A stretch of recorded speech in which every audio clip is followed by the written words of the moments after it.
నీలాంజనాద్రినిభమున్నసమాయతాక్షం ఆజారుజైత్రభుజమాయతకర్ణపాశం శ్రీవత్సలక్షణముదారగభీరనాభిం పశ్యేమదేవ శరదశతమీదృశం త్వాం.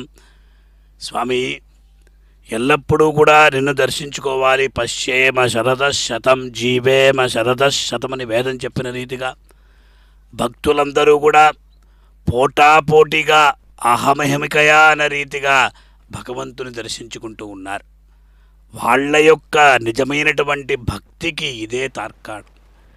తెల్లవారి నుండి ఆ చలిలో వాళ్ళందరూ కూడా అక్కడ కూర్చొని భగవంతుని సేవ కొరకు కాచుకొని ఉన్నారు కదా. ఇదే నిజమైనటువంటి భక్తి కదా.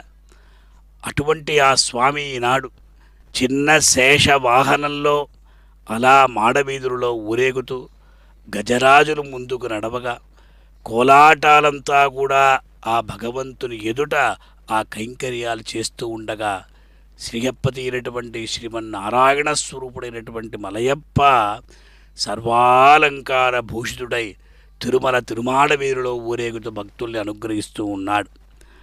ఎల్లప్పుడూ కూడా స్వామిని దర్శించుకునేటువంటి సందర్భంలో మనం ఏం కోరాలి? ఆ కర్పూర నీరాజనాల్ని ఎప్పుడైతే స్వామి అందుకుంటాడో సమస్తమైనటువంటి దృష్టి దోషాలంతా కూడా పోగొట్టబడతాయి. అందుకే పరమపదనాథుడికి పల్లాండు పాడిన వారు పెరియాళ్వారు. వారు ప్రజల యొక్క దృష్టి, ఆహా స్వామి ఎంత బాగున్నాడు, ఆహా ఎంత చక్కటి కిరీటాన్ని ధరించి ఉన్నాడు, ఆహా స్వామివారి యొక్క తిరుముఖ మండలం ఎంతో అందంగా ఉన్నదే అని వాళ్ళు అలా ప్రశంసిస్తూ ఉంటే నిజమైనటువంటి భక్తి గలవాళ్ళు, ఆ ప్రేమ వశంగతులైనటువంటి వాళ్ళు, అయ్యో మా స్వామికి దృష్టి దోషం తగలకూడదు అని వాళ్ళు ప్రార్థిస్తూ ఉంటారన్నమాట. అలా ఈ ప్రకారంగా ఆ మహద్వార హారతిని స్వీకరించి అలా మెల్లమెల్లగా స్వామి ఊరేగుతూ ఉన్నాడు. భక్తులందరూ కూడా ఎంతో భక్తి శ్రద్ధలతో స్వామివారిని దర్శించుకుంటూ ఉన్నారు. ఆ చిన్న శేష వాహనమని చెప్పినప్పుడు 5 పడగల శేషుడు. శేషుడు అంటేనే మిగిలిపోయేవాడు, భగవంతుని కైంకర్యం చేసేవాడు.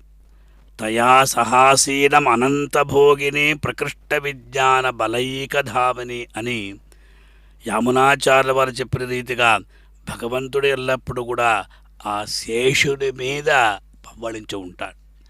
అది ఆదిశేషుడు కావచ్చు, వాసుకి కావచ్చు, అన్నీ కూడా సర్పజాతి అన్నీ కూడా స్వామివారి కైంకర్యం చేస్తున్నాయి. ఆ విషయాలు మనం ఎల్లప్పుడూ కూడా గుర్తుపెట్టుకోవాలి.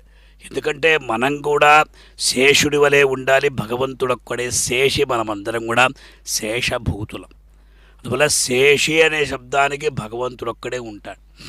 మనమందరం కూడా శేషులం కనుక శేషి సంబంధాన్ని తెలియజేసేటువంటి ఆ చిన్న శేష వాహన అంతరార్థాన్ని మనమందరం కూడా మన యొక్క హృదయంలో నిలుపుకొని స్వామివారిని దర్శించుకోవాలి.